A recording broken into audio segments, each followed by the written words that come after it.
Magandang araw po sa inyo. Ang ating ibubuod ngayon ay isang pelikulang fantasy drama na pinagbibidahan nina Justin Timberlake bilang si Will Salas at ni Amanda Seyfried bilang si Sylvia Wise. Dumating ang mundo sa panahon na ang oras ang pumalit sa pera bilang pambayad sa mga bilihin. Ito rin ang panahon kung kailan ang edad ng mga tao ay humihinto na sa edad na 25. Ngunit pagdating ng mga tao sa edad na iyon ay mayroon na lamang silang 1 taon upang mabuhay. Maaari nilang gamitin ang natitirang oras bilang pambili ng kanilang mga pangangailangan.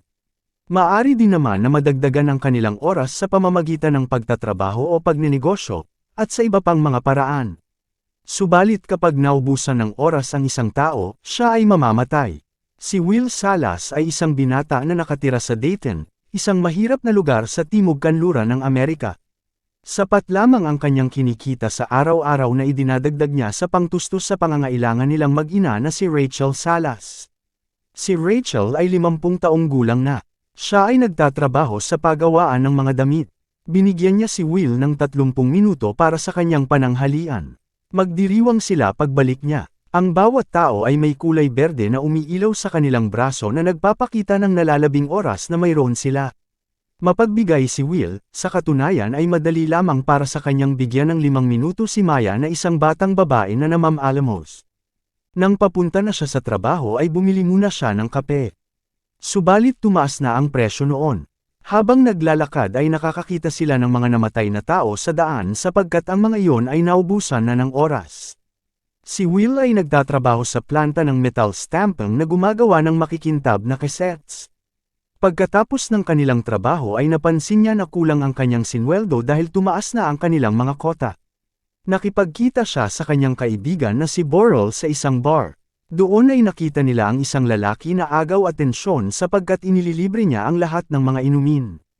Nakakatawag pansin din ang oras na mayroon siya sa kanyang braso na 116 na taon. Alam ni Will na hindi tiga roon sa kanilang lugar ang lalaki at siguradong siya ay makakaagaw ng atensyon.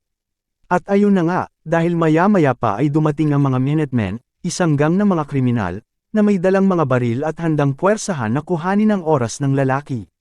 Ang leader ng gang na si Fortes ay 75 taong gulang na. Si Borrell at iba pang mga tao sa bar ay nagsialisan, habang nanatili naman si Will at tinulungan ng lalaki na makatakas. Ang dalawa ay nakatakbo mula sa mga Minutemen at nakahanap ng lumang gusali na kanilang pinagtaguan. Ang lalaki ay nagpakilala bilang si Henry Hamilton. Ipinaliwanag ni Henry kay Will ang tungkol sa oras bilang paraan ng pakikipagpalitan. Sinabi niya na yon ay idinisenyo upang kontrolin ang paglaki ng kanilang populasyon. Subalit dahil ang tao ay likas na maparaan ay nagagawa nilang kumita ng oras upang patuloy na mabuhay. Dahil dito ay patuloy ang pagtaas ng mga bilihin at pagbaba ng mga sweldo upang makontrol ang pagdami ng mga tao.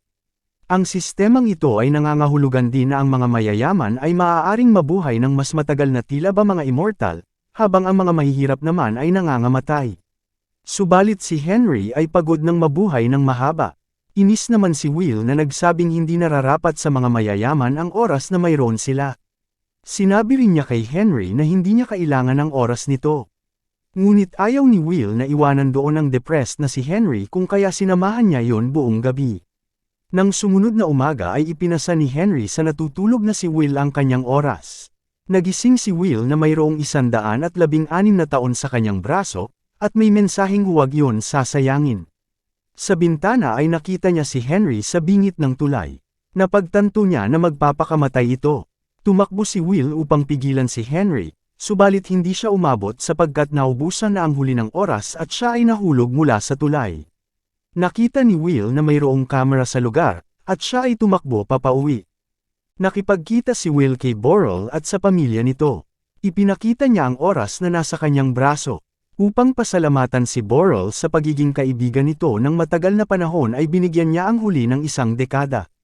Pinaalalahanan siya ni Borrell na maaari siyang mapatay sa Dayton kung mananatili siya doon ng may ganoon kadaming oras.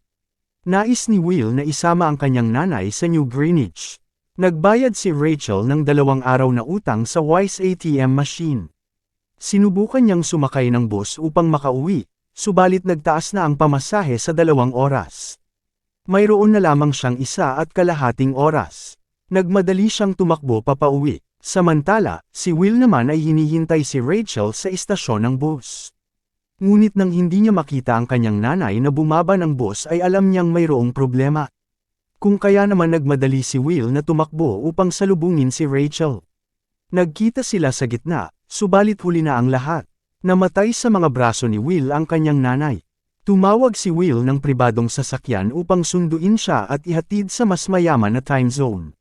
Dumaan siya sa 4 na toll booth at nagbayad ng mataas na toll fees, papunta sa isang maunlad na lugar ngunit kaunti lamang ang mga naninirahan, ang New Greenwich. Samantala, ang katawan ni Henry ay natuklasan ng mga timekeepers. Ang mga timekeepers ay maihahalin tulad sa mga pulis. Napansin ni Raymond Leon ang street camera at tiningnan ang mga kuha nito. Nagulat si Raymond nang makita ang larawan ni Will Salas. Tinanong siya ng kanyang kasamahan kung nakikilala niya ba ito. Sumagot naman si Raymond ng hindi, subalit nakikilala niya ang tatay ni Will. Kumilos ang mga timekeepers upang hulihin si Will Salas. Nakataksido si Will na pumasok sa loob ng kasino, kung saan niya nakilala si Philip Weiss, na isa sa pinakamayamang tao sa buong mundo. Malakihan ang kanilang naging taya sa larong poker. Si Will ang nanalo ng higit sa 1,000 taon. Humanga si Philip kay Will maging ang maganda at labis na inaalaga ang anak nito na si Sylvia. Inimbitahan ni Philip si Will sa kanyang mansyon para sa isang pagdiriwang, na sinang-ayunan naman ni Will. Upang paghandaan ang naging imbitasyon, bumili si Will ng kotseng Jaguar E-Type, na minaneho niya papunta sa mansyon ng mga Weiss. Pagdating ni Will ay ipinakilala siya ni Philip sa kanyang asawa, nanay ng kanyang asawa, at muli ay kay Sylvia. Ang tatlo ay halos magkakamukha dahil sa kanilang kalagayan sa buhay.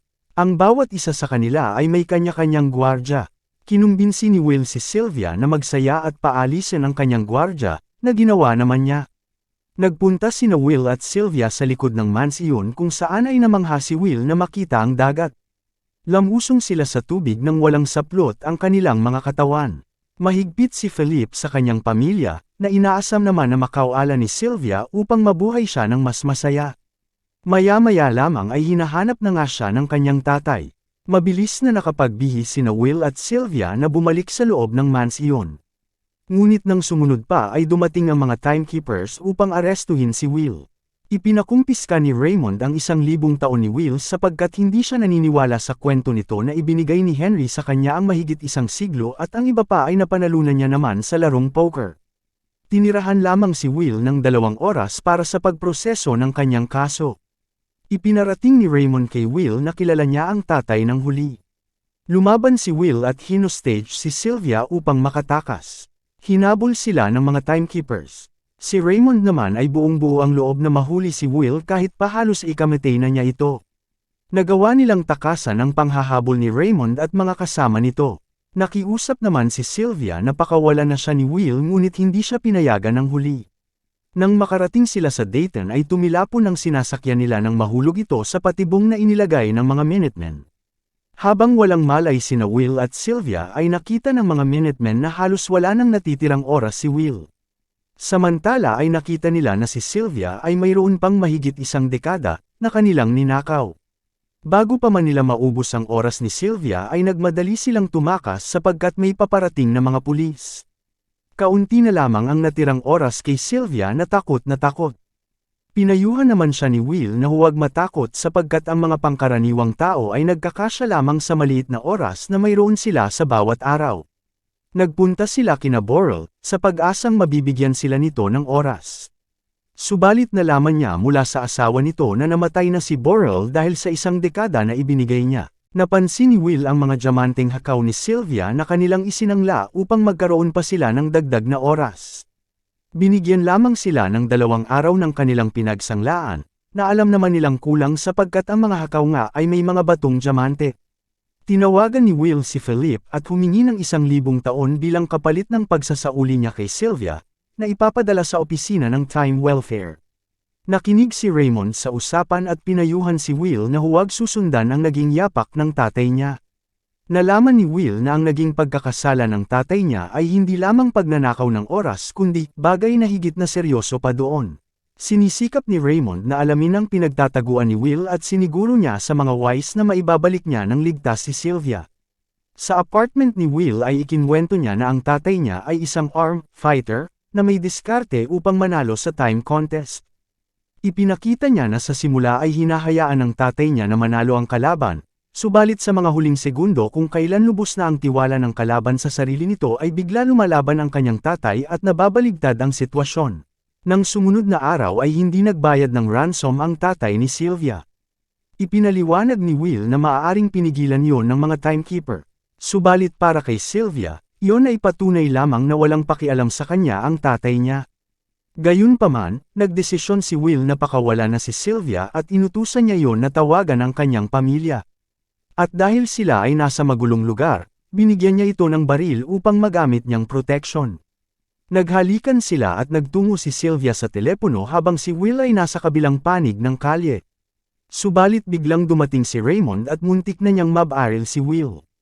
Sa pagkagulat ni Sylvia ay nabaril niya si Raymond. Lumaban si Will at tinangka niyang kuhanin ang oras ni Raymond ngunit nakita niya na kaunti na lamang ang natitira sa huli.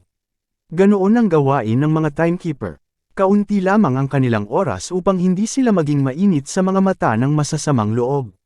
At dahil plano ni Will na kuhanin ang sasakyan ni Raymond ay naglipat siya ng 4 na oras sa huli. Kinuha nila ang itim na Challenger ni Raymond at iniwan nila siya sa Dayton. Napagtanto ni Sylvia na agaw atensyon ang paggamit ng sasakyan ng pulis, kaya naman ang karnap sila ng limousine. Nalaman nila na pareho na pala silang wanted na may pabuyang 10 taon sa makakapagturo sa kinaroroonan nila. Pinag-aaralan ni Philip ang isang malaking mapa ng mundo na may mga makukulay na ilaw at numero. Siniguro niya sa mga kasama sa negosyo na hindi magiging sagabal ang kanyang anak sa sistema ng kanilang ekonomiya. Nagawa naman ni Raymond na makaalis sa Dayton bagaman nakarinig siya ng masasakit na salita mula sa mga tao doon. Nakipagkita siya kay Philip. Sinubukan niyang bayaran si Raymond upang iligtas kuno ang kanyang anak. Subalit sumagot ang huli na nang dahil sa mga naging gawa ni Sylvia ay kasama na ito sa kailangang arestuhin. Sinabi rin ni Raymond na kapag sinubukan ni Philip na pigilan ang pagka-aresto ng kanyang anak ay madadami rin siya. Sinanay ni Will si Sylvia sa paggamit ng baril. Tinulungan naman siya ng huli na makakuha ng oras. Binangga nila ng armored car ang isang bangko ng Wise at kumuha ng maraming mga time cassettes. Hinikayat din nila ang mga nakakita na kumuha ng para sa kanila. Ang malaking status board ay nagpapakita ng hindi pagkakapantay-pantay. Dahil dito ay nagustuhan sila ng mga tao sa Dayton. Napanood ni Philip sa balita ang nakawan. Pinigilan naman siya ng kanyang asawa na i-suffocate ang mga tao doon. Sa motel, nang sina Will at Sylvia ay malapit na sa isang romantikong sandali, ay nakaramdam sila na may paparating na problema. Nagawa nilang takasan sina Raymond at mga kasama nito. Ngunit porsigido si Raymond na hinabol sila sa mga bubungan at nagkabarilan. Nagawa naman nina Will at Sylvia na mabayaran ang isang driver ng bus upang sila ay makatakas. Nirentahan nina Will at Sylvia ang isang gusali ng hindi kagandahang hotel. Hinaras nina Fortes at mga kasama niya ang mga tao hanggang sa may umamin kung saan niya nakita sina Will at Sylvia. Sa hotel ay pinag-usapan ng dalawa kung ano ang nangyari sa kanila noong maabot nila ang ika-25 taong gulang at nang magsimulang gumalaw ang mga bilang sa kanilang mga braso. Dumating sina Fortes at ipinaliwanag niya na hindi lamang ang mga mayayaman at mga timekeeper ang pinapayagan na pahirapan ang mga pangkaraniwang mamamayan, kundi maging ang mga Minutemen din basta hindi nila gagalawin ang mga mayayaman. Hinamon ni Fortes si Will sa isang arm fight hanggang kamatayan. Sa simula ng laban ay mabilis na nabawasan ang oras ni Will. Ginamit niya ang teknik ng kanyang tatay. Nagawa niyang bunutin ang baril sa kanyang boots at napatay ang mga kasama ni Fortes, habang ito naman ay naubusan na ng oras at namatay. Dismayado si Will nang mapagtanto niyang kakailanganin ng milyon na mga taon upang baguhin ang sistema sa kanilang ekonomiya at lipunan. Alam ni Sylvia kung saan makakakuha ng ganoon karaming oras. Bumalik si Sylvia sa kanilang mansiyon at nagkunwaring isinusuko ang kanyang sarili upang agawin ang atensyon ng kanyang tatay at ng mga gwardya, upang makalusot si Will. Tinutukan nila ng baril si Philip at nagpunta sila sa opisina nito. Binuksan nila ang isang malaking kaha de hierro, kung saan ay nakita nila ang isang time cassette na naglalaman ng 1,000,000 taon. Sinubukan ni Philip ipaliwanag na nais ng bawat isa na mabuhay ng walang hanggan kahit na yon ay para sa ikasasama ng kanyang kapwa. Subalit hindi siya pinaniwalaan ng dalawa at ikinulong siya sa kanyang opisina. Bumalik sina Will at Sylvia sa Dayton. Habang ginugulo nila ang atensyon ng mga timekeeper ay ipinasa nila ang time cassette na naglalaman ng 1,000,000 taon kay Maya. Hinabol ni Raymond sina Will at Sylvia sa ilang na lugar papunta ng susunod na bayan na tinatawag ng Livingstone. Nalaman ni Will na si Raymond ay dating tiga Dayton at isang tapat na timekeeper na ginagawa lamang ang kanyang trabaho. Subalit nalimutan ni Raymond na kuhanin ang kanyang per diem kung kaya siya ay naubusan ng oras at namatay. Ilang segundo na lamang ang natitira kay Will, nakita niya ang sasakyan ni Raymond. Tumakbo siya papunta doon at kinuha ang per diem ng huli. Binigyan niya rin ng oras si Sylvia. Sila ay nagkaroon ng tig-isang araw pa. Tumigil ng magtrabaho ang mga tao sa Dayton at sila ay nagsimulang maglakad patungo sa Greenwich. Nagdesisyon ang mga timekeeper na tumalikod na sa kanilang mga tungkulin. Samantala, sina Will at Sylvia naman ay nasa harap ng isang malaking gusali. Binunot nila ang kanilang mga baril para sa pinakamalaking pagnanakaw na kanilang gagawin. Kung nagustuhan po ninyo ang video na ito, mangyari lamang po na pakipindot ng subscribe button at notification bell para sa mas marami pang videos na katulad nito. Paki-like at share na rin po ito upang matulungan ang munti kong channel. Maraming salamat sa panunood.